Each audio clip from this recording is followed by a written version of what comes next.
believe it or not everyone solves their problems with their fists. 2 girls? 2. You want to tag along for an exorcism? Yep. That's out of the bloody question, love. Well, we gave you its name, so you owe us. Well, I gave you your soul, so you owe me indefinitely. All the more reason for me to help you. How is Fitz even here? I don't know. He just showed up out of nowhere with his own spaceship. It's a baller move. Not to mention the whole bounty hunter look he's rocking. I still prefer my cardigans.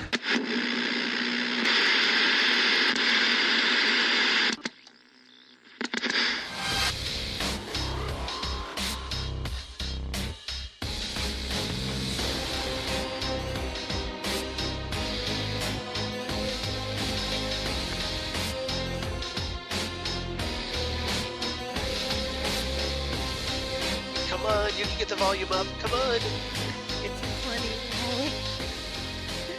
In the Come monitor. on. You can do it. In the monitor. Go, go, go. Hello, everybody. Welcome back to the Phantom Zone as our theme music is kind of like dying. It's not, though. Death. It's not. It's fine in the recorder. It's fine in the recorder. Don't worry about it. Anyway, so welcome back. Episode 143 for the week ending June 23rd, 2018. I'm Charles Skaggs. And I'm Karen Lindsay. And we're superheroes. No. I wish. Yeah. Ugh. Trust me, today I would know. Today I would be apathy lad. No. Today I would be alter ego girl because I do not have the other side. Right. So we're back to talk some comic book shows on TV as always. If you haven't quite picked up on our format for the first 142 episodes, here in episode 143, we're going to talk about comic book shows on TV. Yeah, I think this is the first episode where we're not going to talk about Legion, though. So, well, for a while, it's the first one we've had. Saying. Yeah, well, and we did take a kind of a hiatus, so there were some Legion episodes we didn't talk about. That's true. So, but we talked through most of them. We did. And so, unfortunately, sadly, we have no Legion. But for you guys, that's probably good news because that means we probably cut this down by a half hour easy. Easy. Right? Yeah, no rambling. Exactly. Well, it's going to be rambling because it's us, but that is true. At the very least, me. I can't. I shouldn't overpromise, should I? No, not for this show. No. But without any further ado or a don't, let's dive right into our 3 shows because we're going to talk about Supergirl, we're going to talk about Cloak and Dagger, and we're going to talk about the season 2 premiere of Luke Cage. That's right. We certainly are. All right. So first show we're going to talk about Supergirl 323, the season 3 finale, Battles Lost and Won. And that's written by Robert Rovner and Jessica Keller, directed by Jesse Warren. Showrunners and writing room staff. Right. Okay, so writing monkeys. Writing monkeys, that's right. Yeah. Or at least ex-showrunners. Aren't we getting new showrunners next? On Supergirl? I don't think so. No, we're not. You're right. Just on Arrow. Yeah, on Arrow. You're right. Yeah. Okay, so A story, mother, grandmother, I've heard it both ways. I understood that reference. Thank you. As I don my Chris Evans Captain America. There's references to 2 shows in there. Yep. Preacher and Psych. Yes. So, there you go. And we'll be talking about Preacher next week. Yes, that's next week. So be prepared for the onslaught for that because I watched the first episode of that. Crazy Town. Yeah. And Betty Buckley, holy crap. She's amazing. Yes, she is. So, and we jump straight from her being a mother in Supergirl to being grandma in Preacher. So Yep. Amazing. All right. B story, sacrifice, purge, promotion, departures. Where was this character development all season? Right. C story, you have to go back. Take small brain with you. And then Red Daughter. Red Daughter. Okay, yeah. So that's Red Daughter's obviously our cliffhanger. Mm-hmm. But so we'll see. Lots of comings and goings in this episode. Big time. Mostly Could they not goings. have built up to this? Could they? Apparently, they're just like, oh crap, everybody's leaving. Quick, right exits for everyone. I mean, Yeah. it's like the Titanic. Everybody's jumping off. Like, Yeah, okay. Now, there is the possibility of return for two of them. yes, That would be Mon-El and Win. right. Well, Chris Wood and... when we were told is going to just be a recurring character. Right. And Mon-El said, here's my ring so you can contact me if you Right. need to. They haven't said that he's off the show. Translation: we can't get Tyler Hoechlin, so Right. you're our backup Superman. Right. If in case there's the crisis. So, they're both available next season as recurring characters, I'm guessing. Yes. So they are... And John. They are departing, quote unquote. And John... yeah, David Harewood. He's off on wanderings. Yeah. But he said he's not leaving. I hope not, because that would be... Yeah, he's not leaving. He's just, stepping down from his post. And the way they wrote him, you never know. We were just like, well, are they writing John out? Yeah, no, they're not. He's not... They tidied up a storyline pretty tightly there. They did, but I don't think he's leaving. They haven't said he's leaving, and they didn't make it sound like he's leaving on the show. He said, I'm not leaving you, in fact. I mean, he said straight out. Right. I'm not leaving you. He's just taking some time off, I guess, to regroup, and he'll be back. But Alex was promoted. Yep. To the head of the DEO. Yeah, she essentially with Jean gone. Jean handpicks her because hey, she's the only real DEO agent that anybody talks to besides him. Right. As his replacement director of the DEO. Right. Now. Which is great for Alex because, hey, she gets a promotion, a little more recognition as a character, so that's cool. Sure, I'm okay with that. I'm okay with that too. Yeah, and now we have a purge as well, and that's Sam is completely purged of the Rain persona. She has. Let's hope. Well, she has no Kryptonian DNA in her. Right, but I've been reading articles saying that Rain may be able to come back. I know. So yeah. I was just like, no. Yeah, but that could also be whatever that black stuff was. Yeah. That left too. So there's that. Yeah. But that's the purge that I'm talking about in this. And then Sacrifice is Murren. Mirren sacrificed himself. That depressed me. So sad. Because I love Carl Lumbly, as I've talked about here on the podcast numerous times. But we knew that was coming, right? I mean, we knew it was coming, but I was kind of hoping that they would just come up with some like sciencey, wincy fix, and like, oh hey, Mirren, that condition he was suffering from. Well, he's okay now. When can cure it? Yeah. Yeah, no. But hey, we've got all these people from the 31st century. Nope. Well, he's been around a really long time. You are useless to me, 31st century legionnaires. Well, Mon-El did have that little disc that he had to cure that little kid's disease. He didn't even try it on. But that's like the only one they made. Go back out in the future, come back and bring one. Yeah, I know. But time travel back and fix him. He was very set that he was ready. He had lived his life. It was a very powerful scene. It was. Because they started the process and then they kind of stopped because they were like, well, I guess we have to deal with this earthquake. And we might as well talk about this because we're already talking about it. So they decide, okay, we're going to stop this ritual from transferring memories. And they kind of take a break and they're like, okay, we're going to go help out. Mm-hmm. And in the process of helping out, they decide to finish the ritual. Right. But Mirren apologizes because he's not able to transfer all his memories to Jean. Right. As he normally would.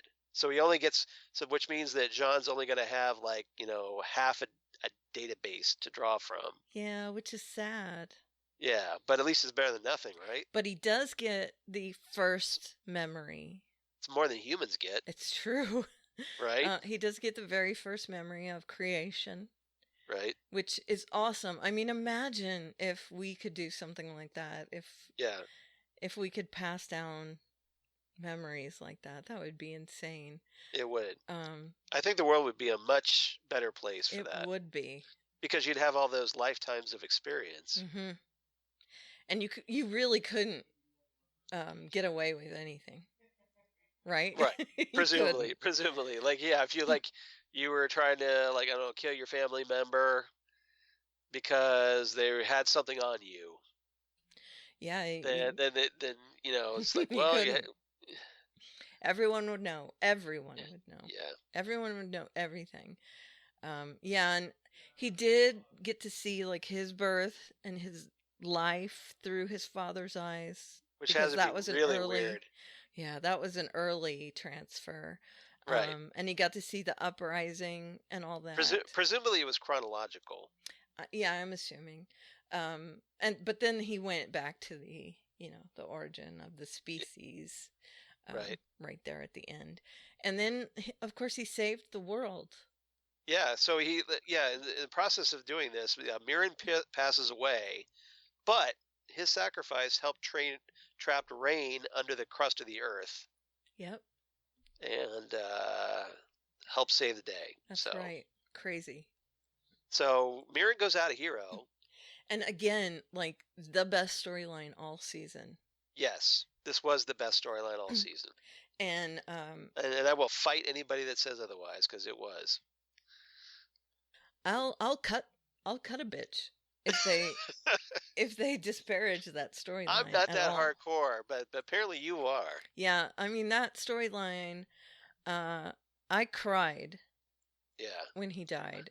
I didn't cry, episode. but I'm just like, oh man. Well, I this mean, sucks. it wasn't like streaming down my face, tears, but it was like a little Just bit, get a little moisture. little misty because, not just because he sacrificed himself, but because his storyline was just a complete arc. And I was thinking back to all the memories of the season with him and Jean, Right. and how they bonded, and how much of that time that he missed. Somebody know? really need to do like a tribute video to Mirren on YouTube. Oh, right? Like, and of course it has to have like Green Day's "Time of Your Life." Ugh, that's the worst. Another turning point, another fork in the road. That song is just terrible. It's actually I like it too, but it's been it's a great played song, but so it's been- much for that. It has been. It- It's been overdone. Yeah, Yes. but yeah, that I was But just like, it oh, was my easy go-to reference. John just got him back. And when he said, "I'm not ready. I don't know how I'll get along without you," and he's And like, you're like, "And you never will," and I'm like, ah, right. I mean, it was the feels. right. Okay, and then we have Sam/Rain. She's comatose, right?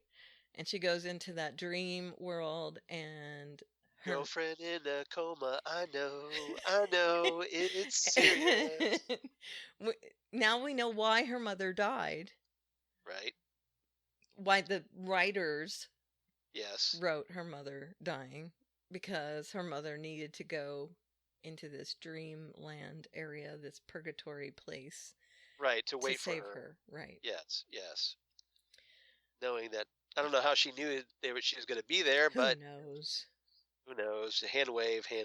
Right. So yeah, that was a thing in this episode, definitely. Yeah, that was a thing. So, yeah. So, at one point, Sam even got like Rain's powers during this. Yes. Now, okay. First, her mother shows up in there and Right. tries to guide her. Sam doesn't believe it's her. Yes. Tries to guide her to the well where she's supposed to drink in order to wake up in purgatory. Right. And she does. She guides her to the right well. Right. And she wakes up in purgatory. Everybody got that? Right? And then it leads her into like waking up in the real world, where her mother is still in purgatory with her. Still, right? Right. Weird. Welcome to the real world. Puck. No, I'm sorry. I was thinking Morpheus. Oh, I'm sorry. I was thinking MTV's Real World. Yeah, no, I'm thinking like The Matrix. Oh, I see. Oh, I see. Welcome to the real I world. just heard a podcast where they were talking about the Matrix. Yeah. Let me talk about this podcast for just a second. Okay. There's a podcast called Never Seen It, which I love now. Okay. I binged a bunch of them. There's like 22 episodes. Never and seen it. I see what you did there. See what I did there? What happens is it's a guy, he's a comedian and he has other comedians on, but it's not like super haha funny. Right. And it's, hey, I've never seen this movie and it's a really popular movie, but they write a script to it based on what they know of the movie. So it's like, I've never seen The Godfather, and then they write a script, Yeah. you know, based on what they know of the movie. Right. Okay. And it's usually kind of funny. Like, hey, Yeah. and I asked him to be my godfather, you know, that kind of Almost you kind of know, like a Whose Line Is It Anyway type sort thing. of, but it's not improv, it's written. Okay. But yeah, Okay. it's that sort of, and then they all take turns reading lines from the thing. So Okay. anyway, I was binging that, and they were talking about the Matrix, and they're like, do you know how long it took me watching the Matrix to realize that Neo's name anagrammed is one? It's one. Well, it's only 3 letters. It shouldn't have taken you that long. Right. So anyway, Or it's Eon, it could be Eon as well. right? Yeah. Great. Or Eno, because he's a big Brian Eno fan. You know, that's right. All great crossword words. Yep. All of them. Right. So anyway, it just reminded me of that, and I give it a big thumbs up. By the way, if you decide Okay. to So listen to it. there's Karen's recommendation. It's a good podcast. Okay, so anyway, Not as good as ours, of course. it's better produced, I have to say. Well, that's not hard. No, it's not. Especially since I produce this one now. Yeah, but that's it's part of our part charm. of our charm. Yeah, Yes. Okay. But I think our content is cooler. yeah. So anyway, yeah, so Okay, so we did Rain, the purgatory. Sam yada, wakes yada. up, goes after Rain, and there's this whole thing now where Sam has to go and fight Rain. Right. Okay. So this is a chance for Odette Annabelle to fight herself. Right. She goes all Orphan Black and fights herself. Yes. She's a Welcome to clone. Clone Club. Welcome to Clone Right. Club. She's in the same scene with herself. And it goes wrong, and then she ends up throwing herself into the lava, right? Yeah. And her eyes go all wacko, and she ends up killing Mon-El, and who's the other person she kills? Well, yeah, because basically they start to go all timey-wimey. Win, I think, wasn't it? No, it wasn't Win. I thought she killed Win. She kills Mon-El, and it might be Win, I don't know, but she kills 2 people. And then Kara does this thing where she turns back time, but she doesn't do it right. Yeah, here we go. Okay, so, all right. So before going down the pit, Rain uses her heat vision to apparently kill Sam, Mon-El, and Allura.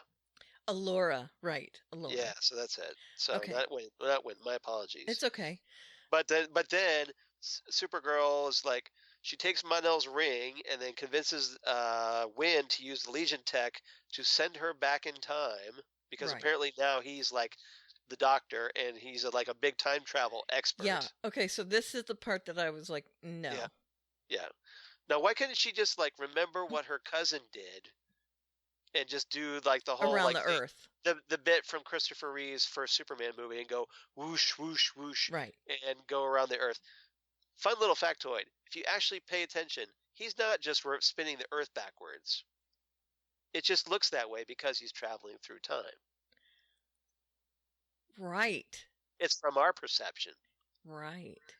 So He's going backwards in time, He's so going the backwards in Earth time, is actually going backwards in time. and from our perception as the audience, it looks like he's You know spinning the what? planet backwards. I never caught that.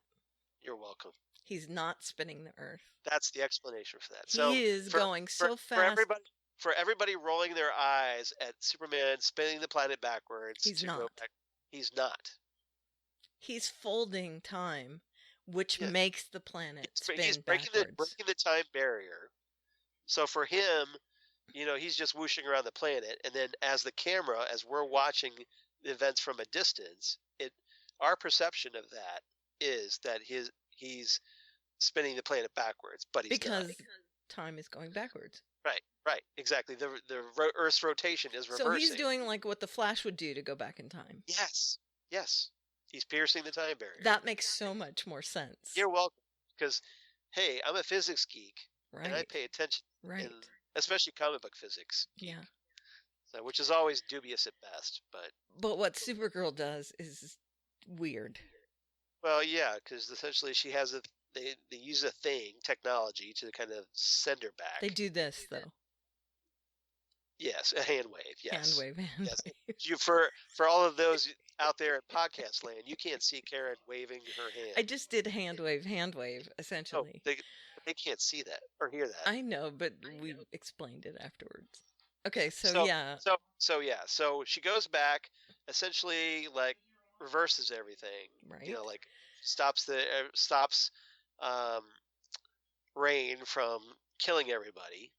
She stops Sam from killing Rain, which what she does is she turns Rain around and then like connects them all with the rock, whatever that stuff is called. Oh, the black rock. Yeah. Yeah. But it's purple. But yeah, well, whatever it is, it's so black it looks purple. Right on. But hurrah, obsidian looking. Whatever it's called. Yeah.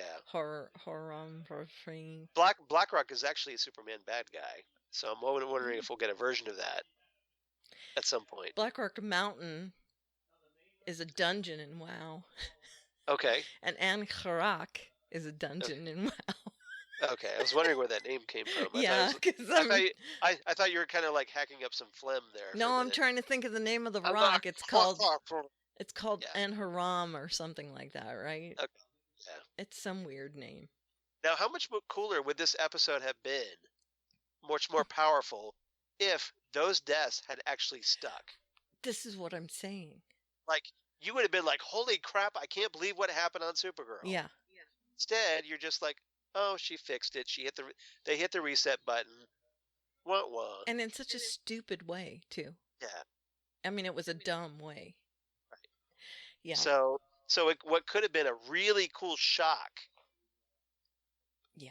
Was completely negated. And, right then, too, because she goes over to Jean and Jean says, Mon-El saved my life.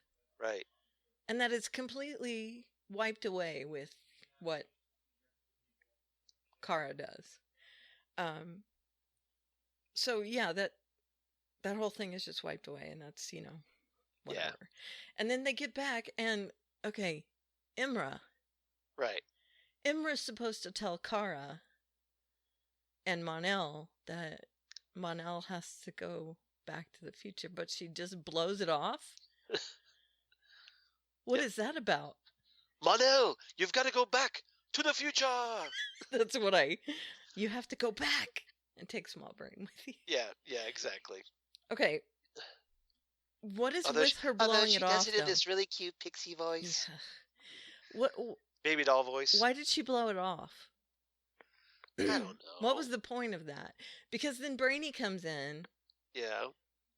And he's like, okay, I don't understand why you're so cheerful, because she was supposed to break it to you. Now I'm going to break it to you. I mean, I don't understand what the whole point of that was. I don't think there was a point. I think they just weren't really caring at this point. Maybe Imra wasn't available to shoot. That's a possibility. Now, what they could have done is filmed that other. If the actress was suddenly available and quickly rewrote some scenes and didn't really flesh out the logic in some of them, some of the dialogue. Right. That would make sense to me. Yeah. They Like they they took were a gonna shot have of more, her doing stuff like yeah. fighting. Like we weren't sure she was going to be available, so we're going to have Brainiac 5 say these lines or whatever, Right. and then she shows up. So I was like, okay, we got to give some of these lines back to her, back to Saturn Girl. Or the other way around. Like they already Yes. had the other stuff, Yes. but then she Right. wasn't available to come and do the stuff in the room. Right. So Okay. yeah, which I mean, that would be the only thing I could think of. But anyway, he has to break it to them that, hey, Mon-El, you have to go back Right. and also, win, hey. And so that means that the evil Brainiac is a Well, he does- possibility now that he's been name dropped. Well, yeah, because that's the big thing that they basically buried the lead on this one, because Brainiac 5 says that, oh, hey, one of my like ancestors is The evil one. up to no good. Yeah. Now this could be one of two characters. Okay, it could be the original Brainiac, Right. which recently on Krypton. But if that storyline's over with, maybe Brainiac's available for Supergirl now. Sure, but I mean, they use him all over the place anyway, so I Right. can't see that they. Or it could be Brainiac 2, Right. Vril Dox Right. II, Right. and his successor. But either way, I mean, So that's a possibility. yeah. From the L period E period G period I period O period N period Right. Legion. And we're not talking about Marvel Legion. We're talking No, about this is our- not Agents of Legion. Right.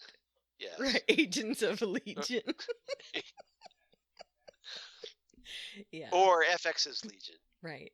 I see what you did there, but yes. Yeah. But yeah, this is like instead of Agents of S.H.I.E.L.D., Agents of Legion. Right. Yes. Yeah, it's abbreviated with periods in between everything. Right. Acronymed. Right. Yes. So he's kind of name dropped. I mean, he didn't say Brainiac, but he Yeah. name dropped. And it was kind of funny. It was like, He- well, hey, Win, you need to go to the future, but, you got to take my place in the future. I'm going to come back and hang in the 21st century for a while. Right. Now, you And I'm notice going to he went back and basically, forth I'm gonna, between I'm going to take your job for a season, right. maybe more. He went back and forth between wearing makeup and not wearing makeup in this episode. It's like there's no rhyme or reason for it now. Right. Can we just go to not wearing the makeup completely? Because it looks so dumb. It's so bad, yeah. It's really dumb. So yeah, there's that. And then of course what we were talking about, Red Daughter. Now that's also a play off of Red Sun. Yeah, which is what they're apparently going to be. That's the storyline that they're basing this cliffhanger on. Was Mark Millar, comics writer Mark Millar, wrote a miniseries called Superman Red Sun, Mm-hmm. where it's kind of a what if story, an Elseworlds, Right. where it's what if instead of in Smallville, Kansas, Superman's rocket as a baby Kal-El lands in Soviet Russia, Right. and all the wackiness that ensues Right. from that. Yeah, and so it looks like they're. So he is Comrade Superman. It looks like that alternate Kara that was forked off of this black Right. smoke monster. It looks Right. exactly like the smoke monster from Yeah. Lost. Right. It Did it forked go like? off, and I don't know what it sounded like. That's my smoke monster sound effect. But it went over to Russia and yeah, it landed in Siberia. yeah. So Because Siberia is this huge wasteland in Soviet Russia, Yep. so therefore nobody would notice. right. Yeah. Well, it's not a spaceship. It was just Right. smoke. So Right. so yeah, it looks like we're gonna get some Red Daughter Yeah. shenanigans. And the other big thing that happened was that Jimmy spills the beans to a reporter that he's Right. Guardian. Right. So now James James. is public as the Guardian. Right. And also we got a So little maybe he could take that stupid like trash can lid helmet off. It's Or still not as bad as the toaster slot mask. still not as bad as Diggle's helmet. Sorry. It's close. It's close. It's not as bad But though. not as bad as Diggle's original helmet. No. His replacement helmet was okay. Better, yes. Better. I mean, it's not great, but No, it's way better than the original helmet. Yeah. It looks like one of those Lego helmets that you turn around and the face Right. is different on the inside. Okay, Now, so now I want to watch the Lego movie. yeah, I love the Lego movie. We're getting a Lego movie too. I can't Yeah. wait for that. Lego Batman movie is really good. Yeah, I like that one too. That's good. I like all of them. Yeah. Okay, so Anything else? yeah, there was one more thing. Oh, and we got a little flash. Lena's working on a secret project with the Black Rock from Argo City. Of course she is. Of course she is. I'm guessing she's gonna make more of it. Heronel is what it's called. Okay. And we also got a flash of Clark on the news. Yeah, but So they're name dropping him at least. yeah, well, yeah, we did get an explanation that hey, Superman's off in Guatemala or somewhere. Right. Like my boss. I forget where it was. I'm just saying Guatemala because I know, because my boss is in Guatemala. I can't remember where he said. I don't know. Oh, Madagascar. He was That's saving it. Madagascar. Thank you, Madagascar. Yep. Yeah. Yeah. All right. And there was a little scene between Kara and Alex. But it was, just them getting together and going, Right. oh, thank They're God just the world is they're just safe." basically catching up. Yeah. And like she's going, "Hey, great job on getting that directorship by being the only person, the main person, The only around." person left alive. Yeah. Yeah, exactly. Yeah. Because Wynn's gone and John's gone and Yeah. the Wynn's other gone, that one John's guy gone. that one guy was killed. The other guy was last- shot. Yeah. Yeah. So congratulations, Yeah. Pretty much. congratulations on being the default leader. Yeah. But a good episode, really. I mean, Right. comparatively. Yeah. All right. So what's your rating for this one? I give it 8 demolished pizzas. It would have been higher except for that hinky time travel thing. Yeah, I get that. With all this coming and going, I gave it 8.5 Legion flight rings. Yep. But obviously, the what gave it that extra half for me was obviously Mirren's exit, Yeah. Yeah. which was I know. the tearjerker. It was. Mirren, Such a great storyline. If they would write Mirren, come if they would back. write the whole show like that, Yes, this would be a 10. yes, but But they don't. we just need a Jean and Mirren spinoff. I would be so there. Yes, John and Marin drink coffee and the early years. drink mocha. Right. Chilling on Mars, eating Oreo cookies. Martian Manhunters. That's a little nod for you Justice League Yeah, International fans. Oreos. Oreo, because Exactly. that's the Martian Manhunter's favorite snack. It is. Oreos. Or sometimes they call them Chacos because because they they were didn't trying have to the get around the rights. Oreo branding Right. trademark. So, Yep. yeah. Thank you, Keith Giffen. Yeah. All And, right. and J.M. DeMatteis. And yep, that's right. Yep. Okay. All right. So let's move on. Cloak and Dagger. Episode 4 of the first season. Call/response. And I don't believe it, but we have a show that has more angst than Supergirl this week. I know. Not More that it's angst, bad. more angst than a CW series. It's true. That's impossible. It's impossible. But no, it is. That's impossible. It is possible. All right, it gets possible. At least this week. Well, it is Freeform, which used to be ABC Family. So, Right. all right. So this is written by Christine Boylan and Marcus J. Guillory, directed by Amy Kanan Mann, And can I just say, and not the Amy Mann that was the lead singer from Till Tuesday. right. Different kind. Voices carry. I can't sing that I can't sing that high note at all. No. Obviously, she went to Berkeley School of Music, by the way. Yeah.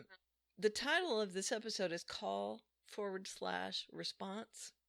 And I hate that because you can't Why? put the slash in a file name. Right. So I had to put You can, call. you can do a dash. I put call-response, but it Yeah. still is the worst because it doesn't communicate the real title of the show. Right. And also, because we use Plex, Yeah. it doesn't pick up the show correctly without the correct title. So I have to actually manually go into Plex. Hashtag first world problems. It's true. It's bad. Yeah. It's terrible. It's pain. It's just pain. So anyway, can you not put the hashes in the... Yeah, I hate titles like that too. And the next one is bad too because it has a hashtag, a number sign. Yeah, pound sign, yeah. Pound sign, yeah. Right. Okay, so anyway. But, yeah, you can't use that either. And it also makes it a little difficult if you want to hashtag the title. That's true. You have to do NO1. You're gonna have to, that, or you'd have to do Soul Brother number NUMBER 1. Right.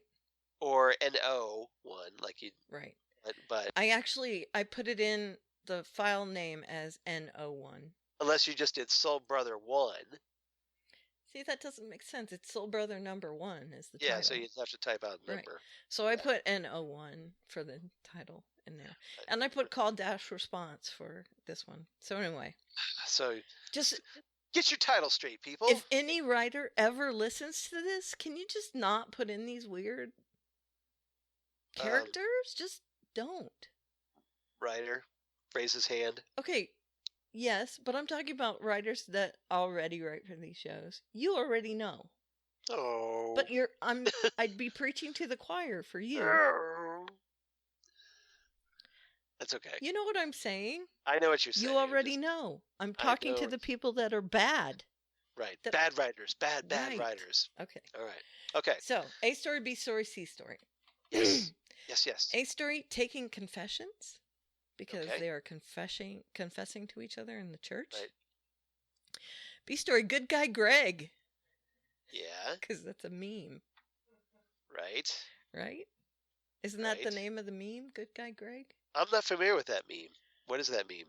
The good guy Greg, who's like, hey, and he's, he's always doing something good. It's like, I lost my wallet, and then it says, was returned with all my money in it. And the guy's going, okay, because he returned all I think I've probably seen it. Okay. So anyway, good guy Greg. Yeah. And then C story, it's better than scrapbooking. Because someone's getting a little crafty. Yeah. Oh, I see what you did there. See? Yep. So it's, the A story is them together, their storyline. Yeah, and that's the main story. So let's just dive right into that. Let's do. So A story, taking confessions. Excuse me. So we pick up immediately following last episode where we have Tyrone and Tandy talking in church, that same church that Tandy's been staying at. Mm-hmm. And so Tandy's like agreeing with Ty so they can talk, so they can okay, let's figure out what's going on with their powers. What's the deal? And that's basically the premise. So then Ty starts admitting things like, well, I did a voodoo cleansing. Yeah, I had a bath, he says. Yeah. And she makes fun of him. Well, yeah. But it's almost like, kind of like that cleansing. Right. Rectal cleansing. Right. A bath bomb for Jesus or something, she says. Right. Yeah. And of course, she's all snarky and skeptical about it. Understandably, because, that's kind of like the last thing you expect somebody to say. Well, yeah, I met this girl whose aunt's really into voodoo, and she put a bunch of twigs and stuff in my bath, and I took a bath. Right. While she was there watching. Right. That's what it sounds like. But then I had this weird vision, and then he goes on to tell her about the vision, and she gets all weirded out by it. Yeah. Because he name drops Roxanne. Right. Roxanne Oil, and saying that he saw Tandy's father tortured and murdered over and over again. Right. And she's just like, Roxanne, ooh, I know that name. Yeah. And she admits it to him that, that's where my dad worked. She kind of goes, light bulb. Mm-hmm. Yeah, and I ought to get that from Despicable Me, the light bulb. Light bulb. Yeah. Light bulb. Yeah. Yeah. I'll download that. That's a good one. Let me write that down. Write yourself a post-it on that. I think that's a good one. All right. So, So next day, Tyrone goes back, gets into his argument with his parents, and because they want him to eat breakfast, and he's like, "I gotta get out of here." Okay, this was the angstiest part of this whole episode, wasn't it? Right. Or at least Yes. part of it. Well, yeah, because Tyrone, who's basically been like this model kid, Mm-hmm. and we find out through the course of this episode that they kind of he's trying to. He tells Tandy, like, I try to be good because I think they blame me for my brother's death, Right. which is like, dude. Yeah. So Yeah, that's pretty like insightful. I have to live up to, because I have to be perfect, otherwise, because it's expected because of what happened to my brother. That's Right. like, dude, even Peter Parker says you know how to lay off the guilt on that one. Right. Right? Yeah. And she kind of fills him in on her visions, what she was seeing, and that she sees things. That she touches people and sees hopes and dreams and things like that. Yeah. So yeah, she tells him that she saw him as a kid, Right. tearing up checks or something. Yeah. Wasn't that what she saw? Yeah. Well, yeah, like basically, yeah. She tries eventually tries working on Ty to try to get more information about his brother Billy's killer. Right. And then Ty doesn't like the idea of going to the police station to find out more information. So that's kind of like where it ultimately leads. Right. Except for he goes about it in such a really stupid ass backwards way. But remember, let's keep in mind, he's a teenager. I know. So, and it's not like he's an experienced superhero. Yeah. He's kind of fumbling through in the dark, no pun intended. I have to say, I see what you did there. See what I did there. But I have to say, for someone with his experiences, this should be like the very last way you would want to encounter a cop. Right. Because you're getting yourself on the record. Right. So he pretends that someone has stolen his bike. Yeah. So after pretending to steal his own bike. Yeah, and it's kind of funny because he goes to the police station, he tries to file a police report, and then he chickens out. Yeah. And leaves. Like after a detective is like assigned to him. Right.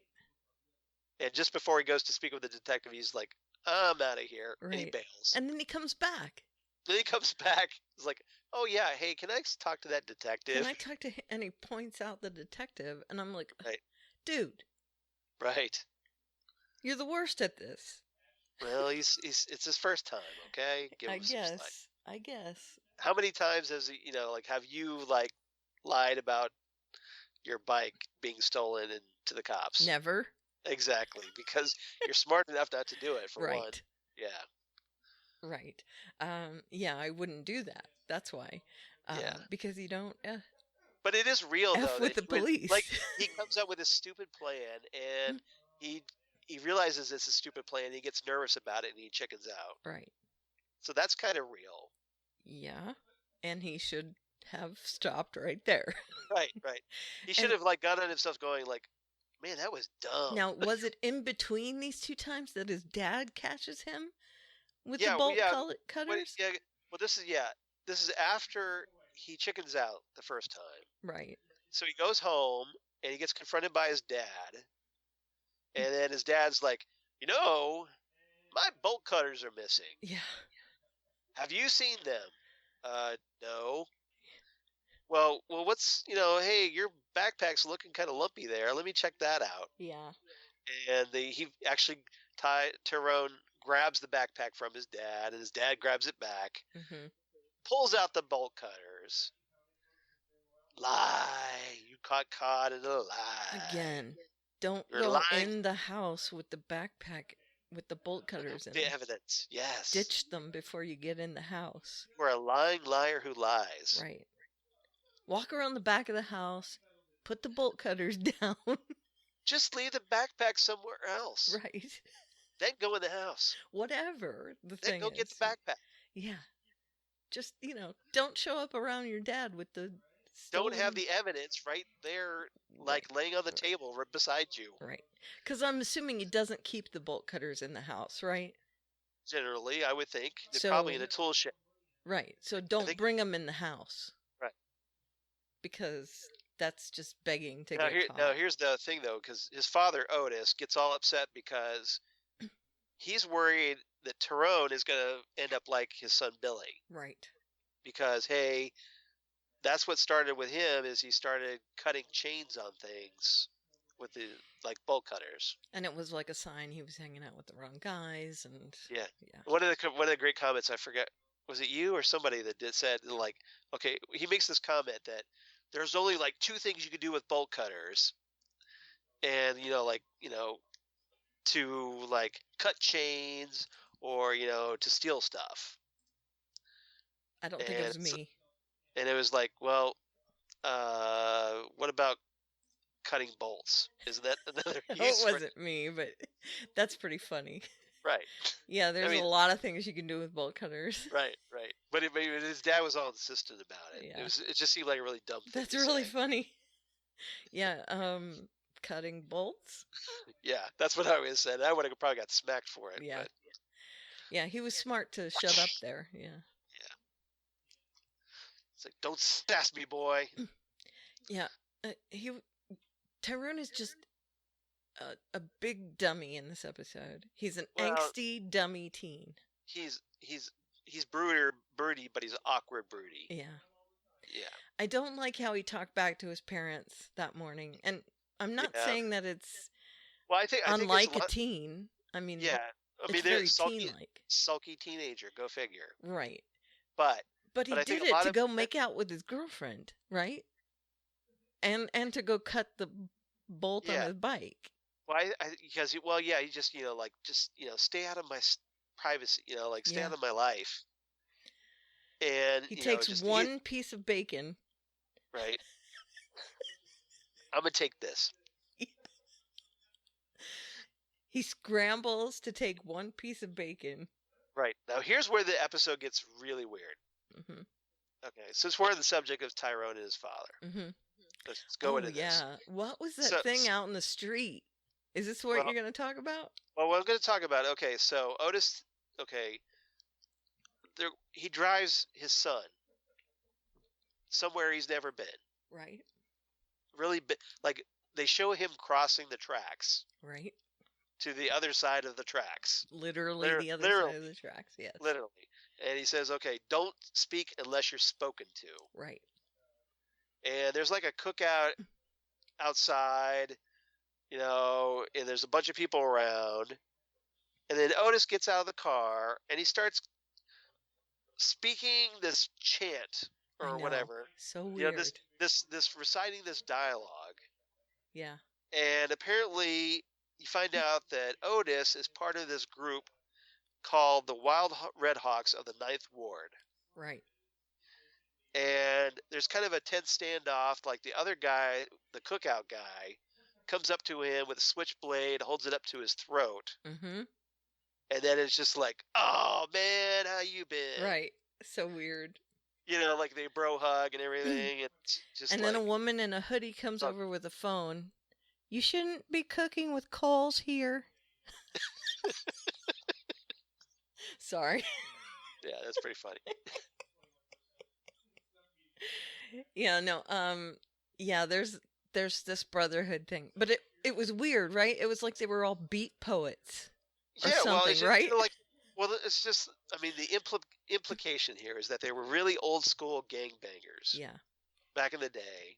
And part of their community, they were part of the community.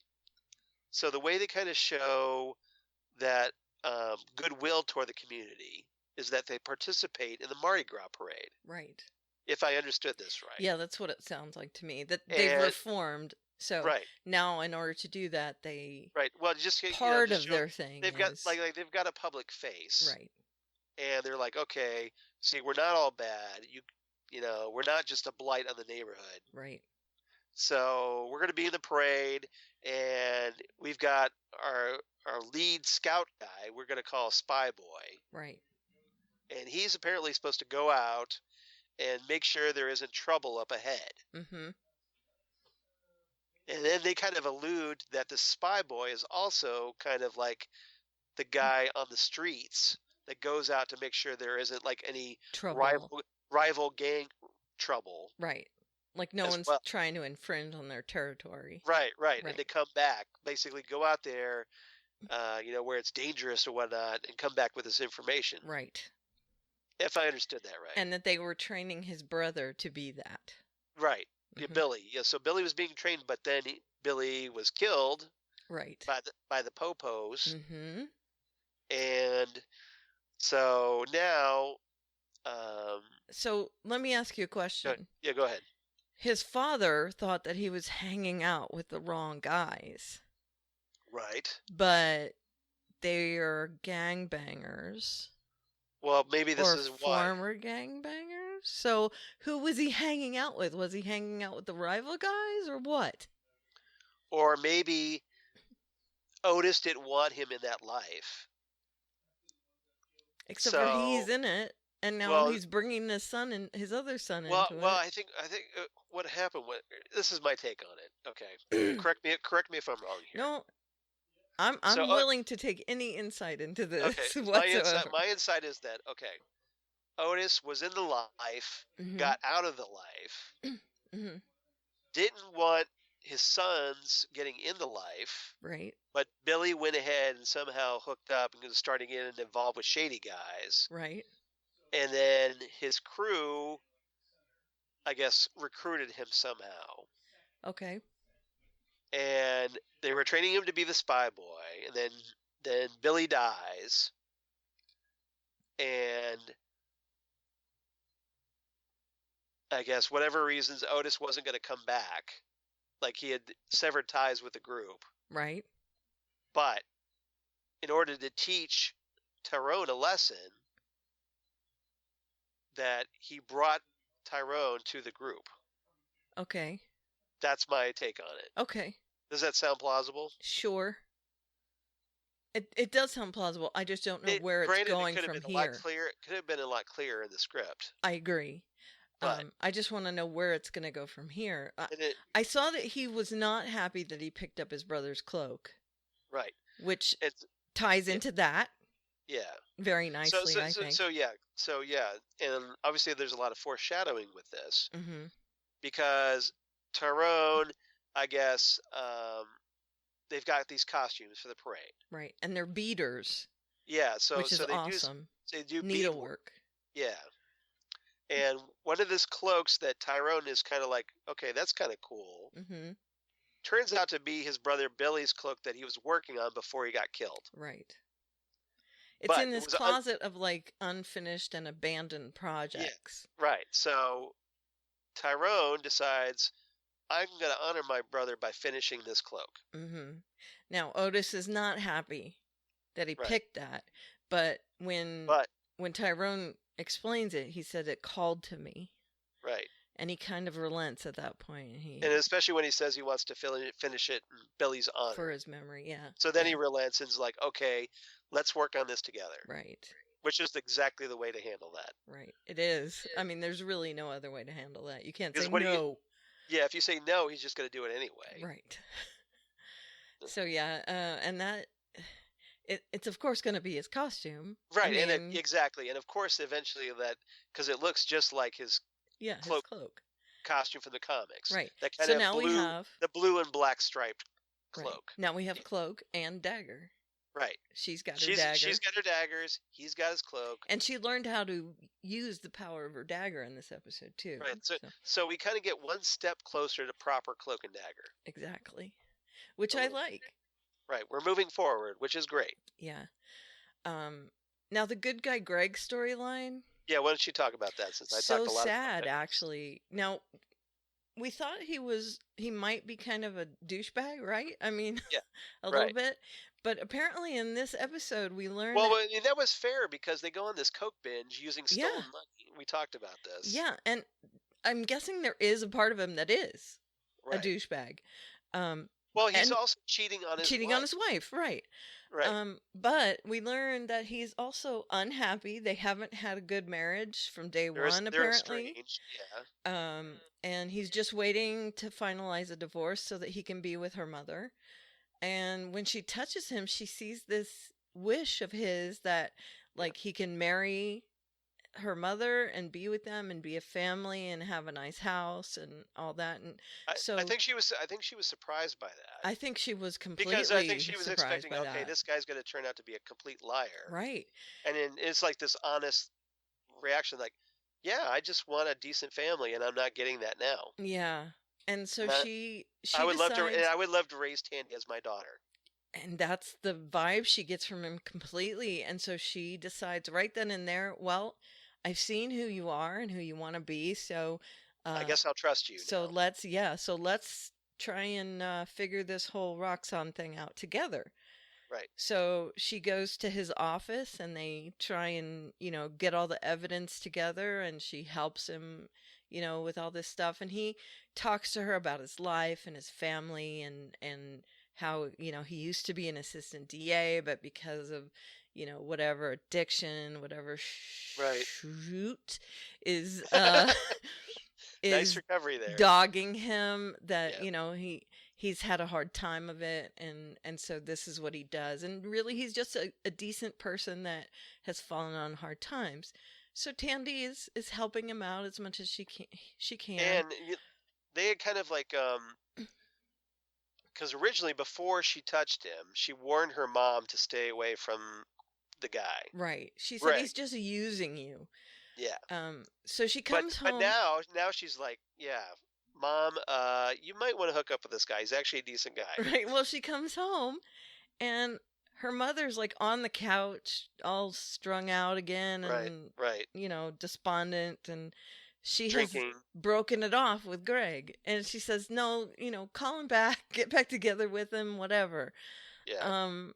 And so her mother does call him back, but apparently it's too late because Tandy She leaves goes, him like 6 messages. This is Yeah. like my 6th message, right, which well, already right there should be the warning sign. that something's going on, yeah. Yep. But Tandy shows up at the office and she notices that this chick is walking in with a water bottle. the water cooler lady. Right. Yeah. And as he turns around, he turns back to her and the woman shoots him right in the head, kills him dead. Yep, headshot. And then I'm she like, starts like seriously? pouring the. We and then she just start- liked him. I know. Like, we just got emotionally invested in this guy and you kill him off. Right. And the stuff that was in the water cooler bottle is gasoline, so she Right, so pours she's it all gonna over and lights Right. everything on fire. And Yep. Tandy is, of course, gutted by this because he was a decent guy. And so is the And, office is gutted. Gutted by the exactly, fire. gutted and gutted. Yeah. And this results in her trying to figure out how to use the dagger, because she's, she needs to take some sort of action. So she ties her hands together and she puts chain around her feet and she jumps off a pier. Right. And Which is pretty committed. it is pretty committed, because if you can't use it, you're gonna Yeah. drown. And this is after Tyrone has, they had a conversation earlier at the church. We find out that she told him that she was having suicidal thoughts. Yeah. And he just lays into her about that. Yeah. Well, and I think part of her deal was, well, we're not going to win this case Right. unless I do something drastic. So if I die, oh well. Well, and remember, Tyrone is at a Catholic church. Right. So they believe suicide's a sin. Well, I think that honestly she didn't care at that point. No. If she couldn't have spurred herself into action and she But I'm died, just saying then... that's where Tyrone's coming from. Right. Yeah. So, yeah, you see the bubbles and the light, and then she comes up and she's holding the dagger. And I'm guessing that... So she made a choice to save her life. Right. So the inspiration from this is where she can bring the thought of pulling the dagger out. So she goes back to his offices where it's still all steaming from the fire and everything. Right. Right. And she opens up the safe in the wall with the dagger, and she pulls out the Roxxon file and takes it away with her. Yeah, because apparently it was behind like a wall that was protected. Right. Or it's in a safe. Well, I thought it was like a. Was it a hidden wall or I something? think it was a hidden wall or something. Okay. So like. I wasn't yeah, sure so- because they showed it from Oh behind no, I'm the sorry. wall. I'm sorry. It was a safe. Okay. I'm sorry. They So just she showed it creates from behind that She way. creates a dagger to cut through a safe, and then she finds out that he protected all the Roxxon files, or at Yep. least the important ones. Right. So she takes it and So walks yeah. out. So she at least. So it's not a complete lost cause here. right. And of course I'm assuming that woman was from Roxxon. Yeah. I was kind of surprised they killed him off because Yeah, me I too. figured they would use a lawyer. They need a lawyer, and I'm Mhm. guessing they can't call Matt Murdock No, or Foggy Nelson, wrong franchise. but still Marvel Comics. But Yeah. yeah, I know. Yeah, so that was sad. And then poor Tyrone is kind of, he's at a crossroads right now. Right. He's not sure what to do about the cop, but he is helping his dad with that cloak. Well, and then Tandy warns him, like, I saw you committing suicide by cop over and over again. Right. Right. So when he now warns her. So now he's rethinking this, Yeah, big time. which is probably a good idea. Yeah. But who knows? Because he does All go right. back to the precinct and Yeah. asks to talk to the cop. And it's better than scrapbooking, I'm guessing. That's the It's just cloak. The cloak. Okay, Yeah. all right. Yeah, that's right. We talked about that. Okay, so anything else about this episode? I liked it. I'm really liking this show. It is a great show. So Mhm. what's your rating? I give it 8 beaded capes. 8 beaded capes. Well, The only as thing I I s- didn't like was the angsty boy, Tyrone. yeah. Dial but it down he's- on the angst. He is going through some stuff, and maybe now that he's kind of like gotten some stuff, he's connected with his dad better. Yeah. I like Hopefully. the stuff between him and Tandy. I'd like to see more of that too. Yeah. Obviously, now that we've got these two together, we want them Let's to do interact more. more. Yeah. Yes. But of course, that's going to lead to problems because hey, Tyrone's got himself a girlfriend Yeah, but that whose aunt is a voodoo. they still need pre- to be together. I'm I'm not talking about romantically together. I just mean that has a voodoo fetish of him yeah, that she 3D printed. right. Still, Remember that? they need to do things together in the show. I agree. Okay. Okay, I give it 8.5 bolt cutters and a backpack, Yeah. which you can use for cutting bolts. Cutting So, bolts. yep. One would think. One would think. Yeah. Yes. All right. Let's move on to our last show for this week. Luke Cage. Luke Cage, Sweet Christmas. And this is the first episode of the season 2, Soul Brother #1. That's right. Uh, As mentioned and- before. as mentioned before, written Mhm. by Chio Hodori Coker, the showrunner, directed by Lucy Liu, I saw that. as in Elementary Lucy Liu, Charlie's Angels, Lucy Liu. as in Kill Bill Volume 1, Lucy Liu. Lucy Mhm. Liu, Yep. Oren Ishii. Yep. She directed this episode of second season pilot or first episode of Luke Cage. So, It's very cool. and she actually does a good job with it. Yeah, I think so. So I've seen a few episodes of this already, right. and I do like this episode. I very know she's much. directed episodes of Elementary, so this isn't her first Mhm. directorial debut, but yeah, she does a good job here. So credit, She does. and just a very Props. notable name. hmm All right, and okay, so what's our A, B, and C, Karen, if you would please? A story popularity has its rewards, Okay, and that's ironic. yeah, Rewards, maybe not Right. so much. Yeah. B story going out of business sale. right. Someone's That's got to trying be to the go out barbershop. of business. No, Oh, Mariah oh, is trying to go out of business, and she's Okay. trying to sell her business. oh, that's right. I forgot about that. Yeah, And then C story off the DL. That's Misty Knight trying to come off the DL. yeah. Well, she's got to get herself a bionic arm first. Mm-hmm. But Which she I'm does hoping- ask to come off the DL in this episode. Right. and she has a very interesting former criminal that she put away. Yeah. Did you see my note there? I saw your Cockroach. note there. No, I remember. I saw the name Dorian Missick, so I figured he was related somehow Yeah, they're to married. Simone Missick, who plays Misty Knight. Right. Cockroach is played by Dorian Missick. Yes. Cockroach confronts her and looks her up and down and says, maybe we should go out sometime. And she kind of rebuffs him. Right. She- Misty Knight is played by Simone Missick, and it just so happens that they're married. Yeah, So- so they must have had a lot of fun with that scene. A little wink and a nod there. Yeah, So- little nepotism is your friend. That's right. I'm not sure that they're going to have a lot of scenes together, But they had that one at but least. that one, yeah. So Well, I'm presuming that she's going to arrest him again at some point, probably. and then But that I should be- mean, it's not like they're going to go out or yeah, anything. They're maybe not she'll throw him up against a wall again. sure. Yeah, Kick his legs apart. yeah, kick him in the balls or something. Yeah. So popularity has its rewards. That's definitely Luke. Luke. Uh, So we start off this episode. Luke is large and in charge. yeah. Now, picking up after the events after the first season and the Defenders, because now he's out of the Slammer. Right.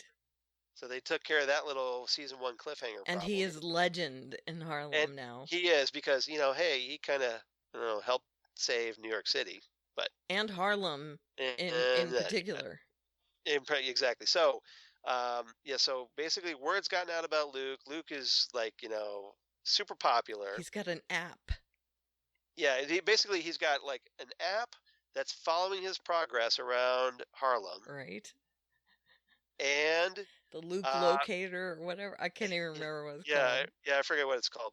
But he also has like a drug house, or that is manufacturing, stamping the words Luke Cage on packages of their product. Yep. So he's gotten drugs named after him, Right. which does not quite sit well. It doesn't sit well with him, no. Yeah. No. Yeah, so again, that's why I named it Popularity Has Its Rewards, because he's not really feeling all that. Number one, he doesn't even like the good parts of his popularity that much. No. Well, he if he's like asked to take the occasional selfie, maybe, but Yeah, they show him out and about, and he Right. is kind of hamming it up for the cameras and stuff, right. but he doesn't like the app that's tracking him around.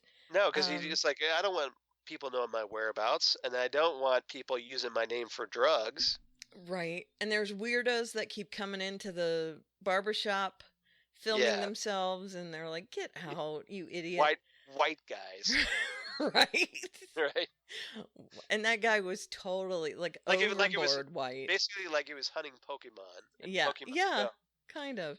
And he Right. goes, "Where's the love, fam?" Yeah, because he's down with the Yes. street. Yes. Oh, he was terrible. He's Yeah, woke. kind of like the that great internet meme with Steve Buscemi going, "What is up, my fellow kids?" Yes. As an old, because he's an older man in Because high he's an school. old guy. Right. Right. Yeah, posing as a What teenager. is up, my fellow kids? Yeah, what Yeah. is up, my fellow kids? Yes. Yeah.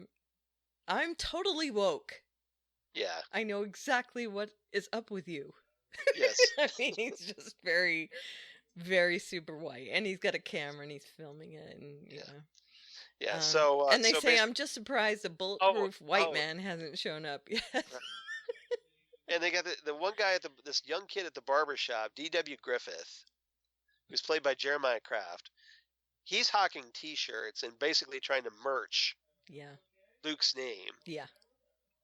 Now, granted, he says, "Well, hey, we needed to keep the barbershop afloat," but Really? he's doing it more to line his own But pockets. he's saying, brother got to make a dime. He's saying stuff like that, and gotta get paid. yeah, Yep. and again, that's the kind of stuff that's just not sitting well with Luke. Yeah, know, because Luke's not about that. Luke doesn't care about the money. No, he's not wearing those shirts. He doesn't care about those shirts. He's wearing a shirt about, it's a black collar college scholarship fund. Yeah, like kind of like the ACL or no, the American Negro College Fund Right. thing. Like Now- somebody's MP3 Yeah. might be saying. So they do have a conversation. First of all, he's wearing a shirt that says AAHA or something like that. It's a Yeah, scholarship fund on it. And like the African American Scholarship Fund or whatever, yeah, it's something like that. it's got a huge logo on it. And he goes in A hoodie. yeah, he goes into this place where they're making this drug, and he breaks it up, and they just shoot the crap out of this hoodie. Right. And he comes back to the barber shop, and it is messed up. And He's fine, of course. oh, of course he is. And he says, you know, the logo is just it's a huge target. And his old guy friend in the barber shop, That's Bobby Fish. right? Bobby Fish. For Bobby Fischer. He says the logo's too big of a target, and Bobby says, well, the logo's a terrible thing to waste. Right. Which, of course, is a play on the old United Negro College Fund commercial. And I just happen to have one here. A lot of famous people used to do these ads. I don't know if any of you remember it. But like James Brown did one, Maya Angelou did one, just so many people. And I happen to have one here by another Marvel, iconic Marvel character. By Nick Fury himself. Nick Fury himself. Let me play it for you.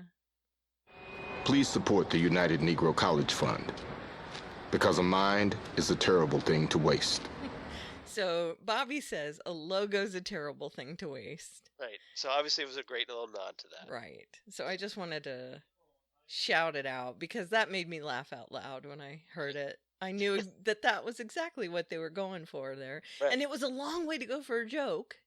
Right. But it was funny enough that But you appreciated it. totally appreciated it. Yeah.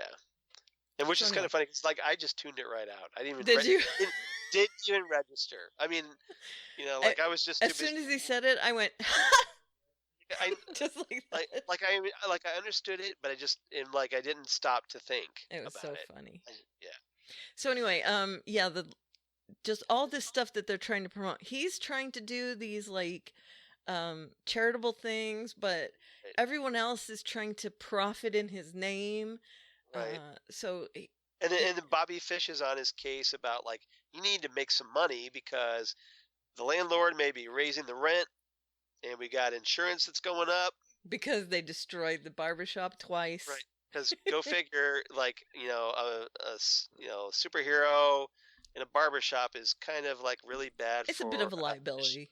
Yeah, it's very bad for insurance rates. Yeah. So his popularity is a double-edged sword at this point. So pretty much the underlying theme of this episode is how his popularity is a hindrance and a plus. Yeah, and he's got a lot of people, different people. Like Claire is telling him, "Hey, you need to like use this to make money somehow. Yeah, cops get paid. Why aren't you getting paid?" Right. And so, ultimately, presumably, all of this is going to lead up to Luke forming the Heroes for Hire, right, with Iron Fist, right, and where they're basically like kind of freelance superheroes for hire. That's where the title comes from. Yeah, go figure. One would think. Yeah. Because that seems to be what they're hammering at this point. But also, Claire might be saying that, but then when sirens are going off, she's like, not every siren is for you. Yeah. Well, okay, do you want him to go out and capitalize on his name, or do you not want him to go out and capitalize? I mean, which one of these? Yeah, I know. She's kind of conflicted a little bit. Yeah, I mean, he has to go out there and save the day if you want him later on to make money. But Luke's not out there wanting to save the day to make money. I know, but he just wants to do his Batman thing. I know. But again, like I said, I mean, if he doesn't go out and save the day, then he's not going to stay popular so that he can make money. So, I mean, Claire's got to kind of compromise on that. Yeah, she does. So yeah, and then later on in the episode, she follows him to Mariah's place. Yep. Which And Luca's not happy about. that does not go over well. Well, because for one thing, Mariah catches wind that Claire is there Yeah, and uses that to threaten Luke. she certainly Like, does. like, hey, you back off, or something may be happening to your woman.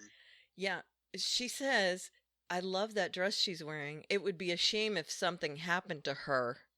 She doesn't even say Yeah, if something happened to the subtly. dress. Subtlety. She's not subtle at all. Right. So yeah, and then she says, "You should go get your woman." Yeah. And can we talk about Alfre Woodard for a bit? Oh 'Cause my god, she's all over the place in this episode. she is, and so good. First of all, her and Shades. Yeah, because they're getting it on hot and heavy. Wow. She's all over. Like there's this one scene where like the waiter that is serving them. You know the one I'm talking about. Yes, I do. So the waiter comes up, says, "Okay, so what would you and your aunt like For dessert or something. for yeah. dessert or something?" Yeah. And like, as in like, this older woman that's beside you, Right. And she's they like, give "I him- don't know, they- honey," and she's like biting on his hand and this licking is like the him. worst and move this guy could do, right, because he doesn't know who these people are, Right. obviously. right. And she's And- licking him, and Yeah, she's like, just like kind of sucking on his finger. it was shuddery. Yeah. But then the bodyguard who's sitting at the table and then across Shades the and, way. Shades and her start making out, Mm-hmm. which is just like, ugh, I don't want to see that. Weird. But the bodyguard who's sitting at a table across the pathway there kind of Yeah. gives him a look like, okay, I'm not liking this. Yeah. So what's going to come? I haven't gotten to a point where I see any payoff there, but there is definitely some kind of intention. Now the question is that guy more loyal to Shades or to her? Yeah, I don't know. Because that'll depend on how that goes. Yeah. I think something bad is going to happen to Mariah. Yeah. I think so too. I think. And she, again, like you said, she's all over the place. First of all, she's grooming the woman for the hostess. And she's drinking a lot more. A lot. Grooming the hostess, and she's telling her to play into this kind of Billie Holiday look. Yeah. And, give Your sad eyes. Your name's Billy. Right. Give sad eyes to the men and play into that. My name's Stephanie. No, No, name's your name's Billy. Billy. Right. Play into your sad eyes and let them think that you have a story that they can take Right. advantage of. And she's like, she's acting like she's coming on to this. yeah, she's touching her collarbone and All touchy feely. Yeah. right. And then, through the whole episode, she keeps doing weird stuff with Shades, like, ugh. Yeah, And- she's gonna be going down in flames pretty way quick. over the top with Shades. Yeah. I mean, Yeah. I don't care that she's older than he is. If any couple was doing that, I would Right. think it's too much PDA. Well, she Right? knows she's just.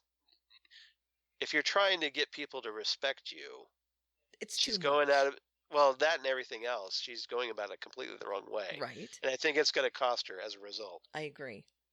And Shades is trying to Shades get is her. trying to be cool about it, of course, because he's Shades, Sure, he doesn't care. the Captain Cold of the Marvel Cinematic He Universe, is kind of like Captain Cold, isn't he? right? He is. And he's not sure about getting her out of the business. She wants to get out. She wants to be legit, right? Yes. He doesn't care whether she Right. gets out or not. I think he kind of wants her to stay in.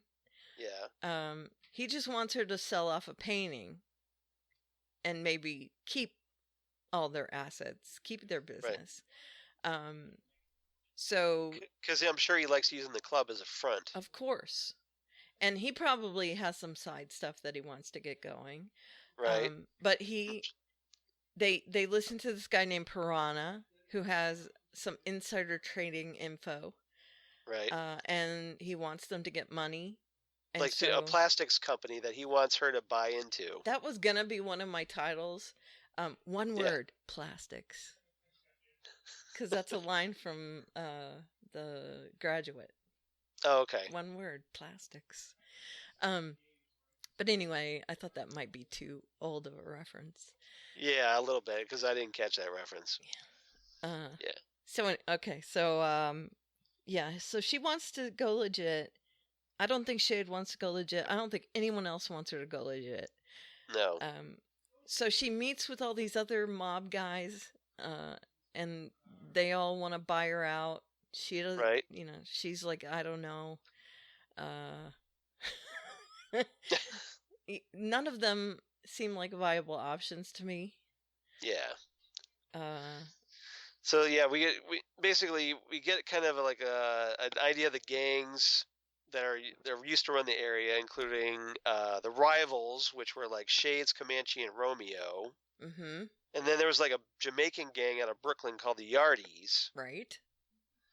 Who I had a very hard time understanding. Right. And then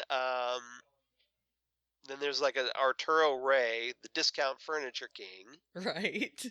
So now he comes into play a little later, though. Right. He tries to kill Luke. Because basically he's trying to he moves his drugs in couches. Right. Now they give him a task in order, I guess, to test him. Yeah. Is that the thing that they do? I think so. Yeah, Mariah says, "Okay, I want Luke dead, so let me call you into play to see, how well you do here. If you're up to it, yeah. Right. I'll give you a Jericho bullet and Judas bullet. I'm sorry, Jericho bullet. A Judas bullet. Yeah. And we'll lure Luke to you into a trap. Yeah. Right. And so what he does is he lures Luke into the back of one of his furniture trucks, and he blows it up. And of course, that does nothing. No, and then there's the cool shot of Luke Cage walking out of the completely the furniture truck on fire. Yeah, and he's kind of like brushing off the flames. Right, he's putting out his clothes. Yeah, exactly. And yeah, and then he shoots him with the Judas bullet, which hurts him for a minute, but then it just kind of comes back out. In season 1, those Judas bullets were pretty nasty. Yeah, it took him a long time.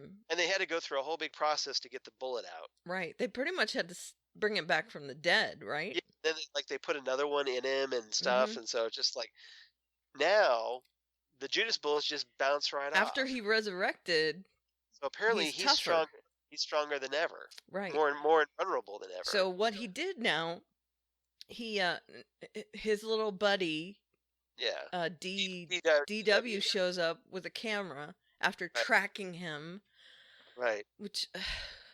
So now he's because he's pissed off after getting blown up in a truck and shot at and tracked.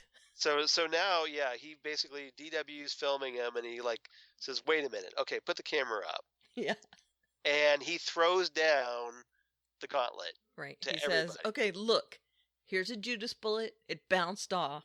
I mean, he's like, "You come after me. You can't burn me. You can't shoot me. You can't kill me." Right. And this is repeated a couple times. So he throws Ray into the back of his own car. Right. Picks up the bullets and the gun, drives them straight to jail. So badass. Right. He just picks him up and just carries him right in. Right, just dumps him right. Throws him down on the floor. He gives here you go, I'll gift wrap. Right. He gives them. Misty's there asking for her job back right at that point, right then. Right. He gives them some of the evidence that will prove that he has a Judas bullet. Right. And it says the Judas bullet alone should get him 10 years federal charges, right? Yeah. Which means that he'll sing. Right. Which means that he'll turn on someone. Right. Yeah. And he leaves him there, and then he goes to Mariah with some more the other half of the Judas bullet, and he throws that down on the table, and he says, "This just bounced off me. You can't shoot me. You can't blow me up. You can't." And when he says, "If you ever speak Claire's name again, I will kill you, and I will go to jail smiling." Right. And just drops the mic, walks off. Yep. And then Claire takes her glass, and her shoves tumbler, it off the desk, and throws it. Yeah. She's all pissed off. She is super pissed off. But so good. Luke is so badass in this episode. He is so good. So cool. And also, there's a Now, granted, scene. I'm sure it's going to go sideways, but for Oh, this episode, it was awesome. It was so good. And there's also a little scene, too. I forgot about this scene with Mariah where she's pouring a drink and there's a picture of her mother. And it's right after she sends Billy out of the room. And she looks at this picture of her mother and she goes, "I'm still better than you." That was funny. And I'm like, seriously? Well, just obviously her mom's in her head. Yeah. This whole thing is that she's trying to live up to. Well, because remember, her mom was this big crime lord. Yeah, yeah. So now she's just like, well, I'm whatever you did, I'm better than you at that. Yeah. Now, so all this insecurity. You have to remember that not only is she trying to live up to her mother and surpass her, but there's also Cottonmouth. Yeah. So she has to try and rise above that. And I think that's what she's trying to do. She's trying to distinguish herself and become better than her mother and Cottonmouth. Right. So she's doing that. And also there was some really great music in this episode. We had, as always, Luke dancing with Claire to a song called Night Nurse. Yes, that was a great intro. Which was amazing. Which is an actual song. Yeah, it was great. And so they referenced this because Claire obviously is a version of the Night Nurse character. Yeah. In Marvel Comics. So good. Yeah. I laughed out loud at that too. That was good. Now we get the introduction of John Bushmaster MacGyver. Yeah. Yeah. So this is the season 2 big bad Bushmaster, who's got a bit of an accent. Yeah, I understand him better than the other Jamaican guy, though. The Jamaican, the Arties. Yeah. But we find out at the end of the episode, he's just as strong and invulnerable as Luke. Yeah. He and Luke have some stuff in common. Yeah, so we might have a new archenemy for Luke Cage. That's right. And we have a mini big bad because Luke's dad's in town for forever. Right. Now he was played by Reg E. Cathy, who we've talked about before because when we were talking about Outcast. Right. Because he's on that, and he was also on House of Cards. Right. Great actor. Right. He played the sheriff on Outcast, right? Yeah, even though he was in that really horrible Fantastic Four remake from 2015. Let's not talk about that. We won't talk about that. Everybody's got it down. That was terrible. Yeah, that was. But he was great in Outcast. But he's a great actor, and he's really good here as Luke's douchebag dad. He is. He's like the who's that? The singer that's like, oh yeah, that does those. Barry White. Barry White. He's like the Barry White preacher. Okay. Isn't he? Well, he just has such a cool voice. He does. He has an amazing voice. I love it. We see him all practicing his sermon against Luke. Like he's basically trying to tear down Luke. Mm-hmm. He is. Yeah. Now, sadly, Reggie Cathy's dead. No way. Yes way. Did he die? He died. When did he die? This is kind of like one of the last things he did. Oh no. So yeah, Reggie Cathy is no longer with us, sadly. It was recently. Makes me sad. Yeah, it should, because he's awesome. But Luke and him have a run-in the street, and we find out that the Rev has been trying to get a hold of his son, who he keeps calling Carl just to mess with him. Yeah. He's like, no, my name's Luke. And he's like, no, you're Carl. I named you Carl. You're Carl. Yeah. Yeah, and Luke actually comes back with, his brother's name? I forget. But, like Luke says he's always trying to save souls, but he didn't even call or write when he was in prison. Mm-hmm. And then Luke found out that his mother died from the warden because his father didn't even call or write about that. Right. So obviously some issues that need to be worked out. Mm-hmm. And this is, of course, on top of the whole thing that we found out from season 1 that he cheated on his mom. Right. Yeah, Willis. With Willis Stryker, so Diamondback. So basically he had a kid. His brother, yeah. Out of wedlock, yeah. Right. Diamondback. He says, your name is the name I gave you, boy, Carl. And he says, just like Willis, right? Right. So he's taunting Yeah. him. So Luke walks away and is like, "Pfft, whatever, man, Yeah. old man." And also Mariah calls him Carl Yeah, to because taunt that's him in they're this episode. right. So does that mean that they're in cahoots? Is Mariah and... Well, his name is probably public knowledge because of his being arrested. Mm-hmm. So I think it's just their way of trying to get to him, like because he doesn't call himself Carl Lucas anymore. No. So they're just like, well, I'm going to call him Carl Lucas because I know it To gets get at him, yeah. to get a rise out of him. Mm-hmm. Yeah, I just wondered if it was like a cue, yeah, like a foreshadowing kind of thing. yeah. No, I think that's it. Okay. We'll find out. We'll find out though, maybe. But now one last thing we should talk about. We should talk about Misty Knight We should. really quickly. I know we're trying to wrap this up quickly, That's but all right.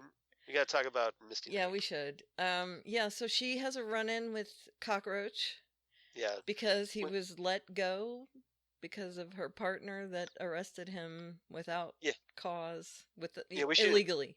to do like a really quick recap of Defenders. Now we found out that season 1 that Misty's partner Scarf was shady as all get out, Yep. and then in the Defenders, Misty lost her right arm, Correct. helping save the day, Mm-hmm.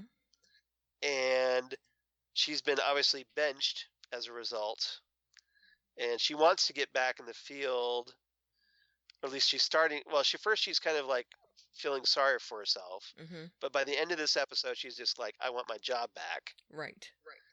And she finds out that, oh, hey, because my partner was so super shady, all the guys that he helped put away, they're reopening their cases and letting them out. Right. And because he was her partner, she feels responsible. Right. And so that's she's part of what's motivating her. right. So she tells the captain or whatever, she's just like, look, let me come back and I'll make sure that every one of those guys gets put back in the slammer. Right. And he is not having it right now. He's like, I don't know why you just don't want to live on half your pension for the rest of your life. Right. And she's like, why wouldn't I want to work? Right. Just because I'm missing an arm? Yeah. So, but obviously he feels that, well, because she's missing an arm, she's not able to physically do her job. So. Again, I have seen a few more episodes, and it... Oh, you went ahead? A little bit. It is a little... Now I don't feel guilty if I'm going to do that.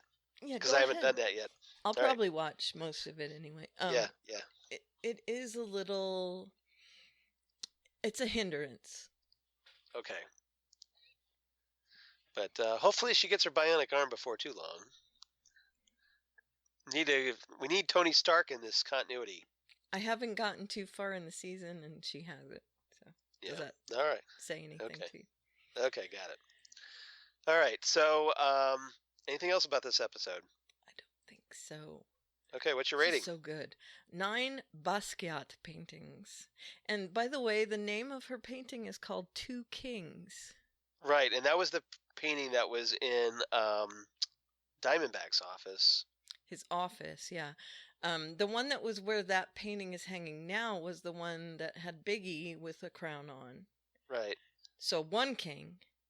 Oh, not Diamondback. No, it was the other guy. Cottonmouth? Cottonmouth, yes. Yeah. It was in Cottonmouth's office. Yeah. But the one that was there before, in the place where the Basquiat painting is now, they switched. All right. Was the one with Biggie's head on it with a crown on. Biggie Smalls, yeah. Right. So one king, and now she's replaced it with two kings. Right. So there's a bit of symbolism there, yeah. Right. Between her and Shades and yeah. So anyway, All right. Basquiat paintings. Okay. And I'm in sync with you on this one. 9 Luke Cage t-shirts. Yeah. I'm a want me a Luke Cage T-shirt. Those were really slick looking, right? Yeah, With the bars, the red bars on the top and yeah, bottom. they were I cool. wonder if they sell those.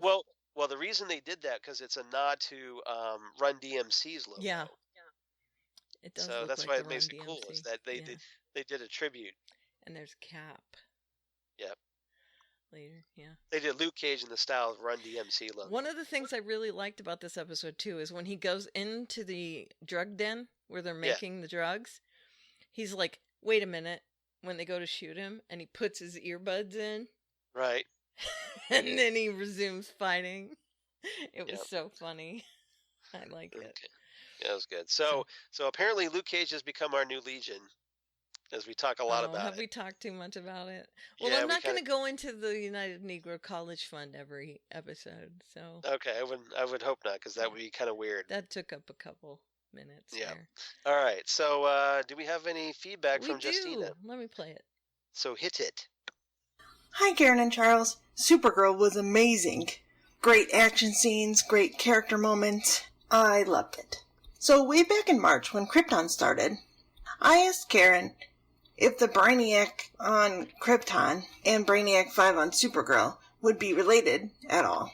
And after discussing it, it was more of a wait-and-see sort of thing. But in this episode, Brainiac 5 does make it seem as though he is going to hide in this time period on Earth 38 because there is an evil Brainiac in this television universe as well. I found this super interesting. And I love Brainy, I really do. He makes me laugh. But I had to deduct a point today because even though I love Brainy, I didn't want to lose Win to have him. But I also do understand that this cast is large and we already have trouble writing for everyone. So I guess it makes sense that we had to trade out Win to make Brainy a season regular. How in the world does Sam have completely human DNA now? She was born on Krypton and sent in a pod like Clark and Kara. So how does she have human DNA in her in the first place? Does this imply that Kryptonians came to Earth before their planet was destroyed and collected some human DNA so that they could make human Kryptonian hybrids? Or can Kryptonian DNA morph into human DNA because of the presence of the yellow sun? Nope. But that doesn't make sense either, because the yellow sun makes Kryptonians super on this planet, not just regular humans. I have science questions. So That's Or what is it it comes just down sloppy to. writing? But I'm glad that it looks like we're going to get a non-evil Sam for the next season. But, the Rock of Utica split Supergirl? What do we have here? Do we have a good one and an evil one, like Rain and Sam were? Which one is here at the DEO? Which one ended up in Siberia? Where is this storyline going? What is Lena and Miss Tessmacher up to? I have so many questions. We've already had that Bizarro Supergirl that talked kind of like Cookie Monster, so I doubt we're going to do that again. So I'm counting down the days till mid-October till we start getting answers to these questions. The episode gets 9 out of 10 ancient designs from the archives. Still enjoying Cloak and Dagger? It's interesting. Them being together doesn't necessarily seem to make them stronger. Their powers always seem to repel each other. And they definitely don't need to be together to express their powers, because Ty has used his cloaking ability, and we've seen Tandy's dagger when they're far apart, and every time they get too close together, it seems like they repel each other. And their personalities as well is sort of like oil and water. Just not mixing. Is the Roxxon company in this show the same as the Roxxon company they featured in Agent Carter? I seem to remember that name when we were watching that show together. This episode gets 8 out of 10 life-saving daggers. Have a super week. I almost forgot. I absolutely loved that Clark got a shout-out in the Supergirl episode. I'm glad he wasn't necessarily featured, because this is a Supergirl show. Time for Supergirl's team to save the world. But with a global threat, and the fact that we know that Clark lives in this universe too, it wouldn't have made any sense if we didn't make any mention to the fact that he was taking care of things somewhere else. So I really loved the shout out. Talk to you soon. Thank you, Justina. You got a little extra credit in there on that one. That's right. That's all right. So, Brainiac being related to Brainiac 5. Yes, they are related, distant relations. Brainiac's real name, the 21st century Brainiac, is Vrildox, Vril Dox. And Brainiac 5's real name is Querl, Querl Dox. Mm-hmm. So Brainiac 5 is a descendant Right. of the original Brainiac. So there's that. And they're AIs. They're all AIs. Yes. And what else did she talk about? Sloppy writing on Supergirl. We talked about that. Right. And evil Kara, good Kara. Oh Really, yeah. just Yeah, I was kind of hoping for Bizarro Girl. yeah, that would have been better, right? Right, it would have. But if you are looking for some insight, go read Red Sun. Yeah. It's Superman, not Supergirl, but And it may not be up your wheelhouse, but no, but it would at least give some insight into where they might be taking it next yeah, season. and that's Red Sun as an S-O-N. Red S-O-N. Right, Yes. right. It's a play on words. It will most likely be my Cougars comic corner for Made of Steel. So, Wow. yeah, sorry. That. There you go. There you go. All right. Yeah, and she's still liking Cloak and Dagger, which that's good. I like that. I'm glad our recommendation paid off on that one. Yeah, and their powers are complicated. Yeah. They're really I'm complicated. kind of hoping they get over this repelling thing too. Yeah, because they don't really have that in the comics. No. So I'm hoping that at some point they will do something to like, oh hey, if we use our powers together, we can be together or something. Right, but it's not like Wonder Twin powers activate. Right. I mean, it's Right. not like that. Well, in the comics they kind of feed off each other because Dagger brings the light that Cloak craves, Right. and Cloak brings the darkness that Dagger craves. Right. So they kind of balance each other. Yeah. So I'm hoping we get some more of that. Me too. At some And point. I'm guessing that was part of what they meant by it felt good until the end part. Right. In this and they've kind of teased that they like when they were underwater, like the light was reaching out to the darkness was reaching out to the light. Right. And then their visions. Yeah. So they've been teasing that. So I'm hoping that will eventually, as they start to figure out their powers, right, they'll figure this out too. Yeah, I'm thinking that maybe the repelling thing is that they just haven't figured out how they mesh. That's what I'm hoping. Yeah, they haven't figured out how to click yet. Right. So they're not interlocking puzzle pieces yet. They have to flip them around. It's like they don't have the proper passcodes and they're just like rejected. Right. Yeah. Right. They gotta flip the magnet around. Pretty much. Okay, so if you want to be like Justina, and you should want to be like Justina and send in your feedback, you can email us. You don't have to do audio. You can just send us email. No, just type it out. Yep. You can email us at fandomzonecast@gmail.com, or you can go to Facebook at facebook.com/fandomzonepodcast, or you can even just leave us a comment, listen and subscribe to us in Apple Podcast, and leave us a review there. Yeah, please do. We are also on the Twitter machine at fandomzonecast. Yep. And we do have comments. And our Facebook page, Phantom Zone Podcast. Right. We do have comments a lot of times from Ken from Chicago, although he's been kind of silent lately. He's lurking in the darkness. Right. But I do want to give him a shout out because he does send in comments quite a bit. Right. So hi, Ken. And of course, Phil Parrish with our with the memes. Oh, yep. So good. So, yep. We would definitely appreciate you, Phil. So definitely. Okay, so you can find me personally on the Twitter machine as Aleveria, Aleveria, and that is a gaming handle, by the way. I know I've explained it before, but I'm getting into playing a little bit more, so there's a link in my bio, and if you follow that link, it'll take you to a page that has all my other links. And Very you cool. are? I am, of course, at Charles Skaggs on the Twitter machine, at Charles Skaggs on the Instagram. Google Plus for all you crazy kids on the Google Plus.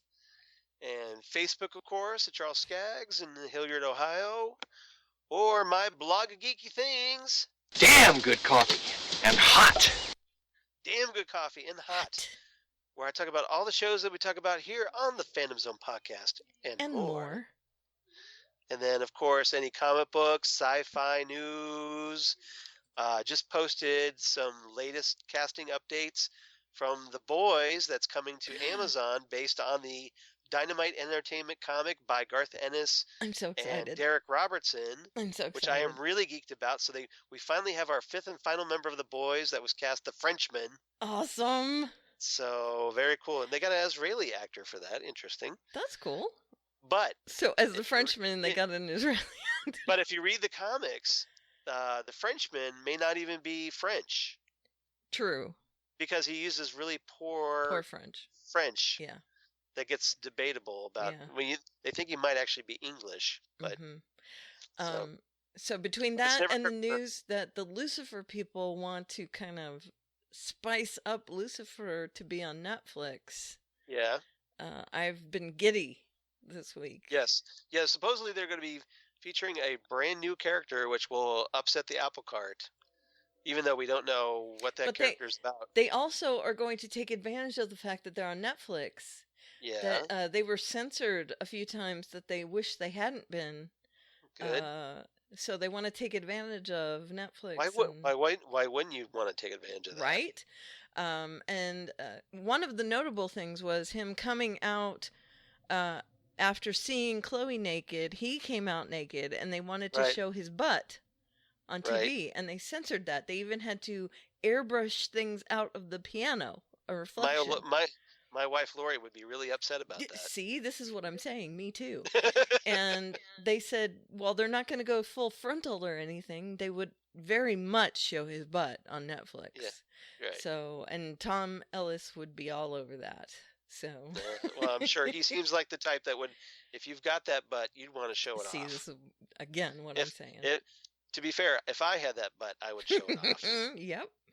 So, and if I had his butt, I'd be showing it off too. And I'm talking about. I have this sneaky suspicion. If you had his butt, you would be doing more than that. That's right. Am I incorrect in this assumption? No, you're not incorrect at all. I didn't think so. Mm-mm. And I'm talking about if I had his butt, not on me, but his butt in my possession. Right. Okay, so when you're not thinking about Tom Ellis's butt, you can also check out my other podcast that I do for the Southgate Media Group. Mm-hmm.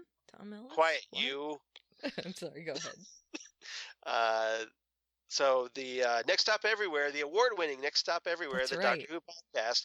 And good news, everybody. Apparently, Karen's going to be kind enough to join us on Next Stop Everywhere. That's right. That was for the award, not for me joining. Oh, okay. Well, I think a bit of both for that. All right. So later, probably in September, when they start airing the new Series 11 featuring the incoming 13th Doctor, Jodie Whittaker. I'm all over it. Our TARDIS is going to get a little more crowded. A little more crowded. But hey, it's okay. It's bigger on the inside. We're cool with that. At least every once in a while. Yeah. Yeah. So Karen's going to be joining us at least on a hopefully semi-regular basis to review all the new Jodie Whittaker era episodes. That's right. So we actually get I don't know, a female perspective for a female doctor. Go figure. I'm in 100%. And we're totally behind this 100,000%. Excellent. Because unlike the Star Wars fans, Doctor Who fans should be all about change because that's what the show's about. Mm-hmm. And accepting change. All inclusive. We're all inclusive, and hopefully you are as well. And so that's what we're going to do in Next Stop Everywhere. Other than that, Ghostwood, the Twin Peaks podcast that do with Zan Sprouse, and we are now doing commentary tracks of the original Twin Peaks episodes. That's cool. Yeah, so we figured out the logistics so that we can watch the episode and talk about it and record it. So hey, that's crazy. Great. In 2 separate locations. We figured out how to sync it up. Very cool. So then and everybody at home can sync up as well as they listen to our. Nice.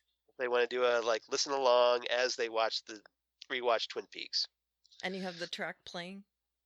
Well, no, we don't have the audio playing because that would kind of if it talk over. Mm.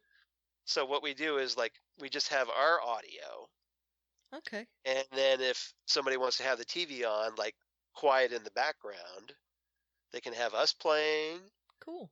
And the TV playing. See, I did a or their iPad or phone or whatever. I did a movie commentary of Waterworld once, and we just had the movie playing very low. Well, see, that's what we do. Yeah. So, but ours is down so quiet. The way I set it up. I know this is getting inside baseball here. I have earpod headphones on that are plugged into my iPad. Okay. Playing the Twin Peaks episode, and then I have my regular podcast headphones over them. Okay, so you can hear both. So basically, I can hear the audio, but it doesn't bleed through into the recording audio. Very cool. So it's all convoluted, I know, but we figured it out. Sense. So please check it out. Let us know what you think, because we've got a couple episodes up now. I'll have to listen. And if you're into kind of Twin Peaks podcast commentaries, yeah, we'd love to, because we'd like to know what everybody thinks about this. Is this a cool idea or not? So I think it's a cool idea without even listening. So okay, but yeah, you can hear our thoughts, and we basically kind of Mystery Twin Peaks Theater 3000. That's awesome. Or Mystery Ghostwood Theater 3000. And then, of course, Titan Talk, the Titans podcast they do with Jesse Jackson, who is also on Next Stop Everywhere, the Doctor Who podcast. That's right. Okay, that's enough. Podcastception. Right. Yes. And I will have Made of Steel coming out very soon for the last episode of Supergirl, which you and I just talked about. Right. With John McGrail, and we'll be discussing it in depth, and I'll have a Cougars Comic Corner. It will be Red Sun, and I'll discuss that issue, the mini-series there as well. So if you want to hear me talk about that, please join me over on Made of Steel. So. That would be awesome. If you guys ever want me on there, I'm just saying. Okay. You can. Sure. I'd love to hang with you. Sure. For an episode or so. That'd be great. Just trying to return the favor since you're helping us out in Next Stop Everywhere. Sure. And I do Gotham Undercover too, so. That's true. Yeah, you can do that too. And I know one or two things about the Batman. I know. The Batman. Yeah. I don't do a Cougars Comic Corner on that show. I do it on Made of Steel. That started because my co-host on that show knew nothing about comics. So I recommended a comic each. Which is a cool idea, because if you don't, and there's other people, obviously, they're listening that may not know about that comic. Yeah, people actually ask about it if I forget it, or if I say, hey, I don't have one this episode. They're like, what's the Cougars Comic Corner? Yeah. So, yeah. All right. So as we hit the 2-hour mark again, because it's us. We just talked about it's the off-topic stuff that got us in trouble this week. Well, that and Luke Cage, but yeah. All right. So we're out better for luck. tonight. Better luck next time. But hey, it's us. So thanks everybody for listening to the Phantom Zone. We definitely appreciate you. We do so much. And we will see you next time as we talk about the season 3 premiere of Preacher. That's right. And more Cloak and Dagger and more Luke Cage. And if you didn't listen to the very end of last week's episode of the Phantom Zone, you missed my singing because I left that in. Right. Awesome. I heard it. Yeah. But I don't know if I have anything for the end of tonight's episode. So. Well, that's okay. You could just improv something. Okay, I will. All right. So we'll talk to you next week, guys. Bye, everyone. Bye.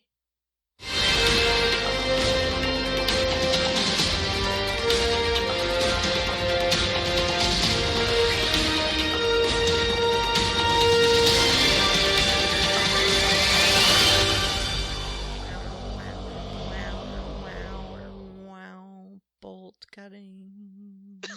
Soul Brother number 1. Number 1. I'm Soul Brother number 2. I'm Soul Brother 3.1415925. Of course you are.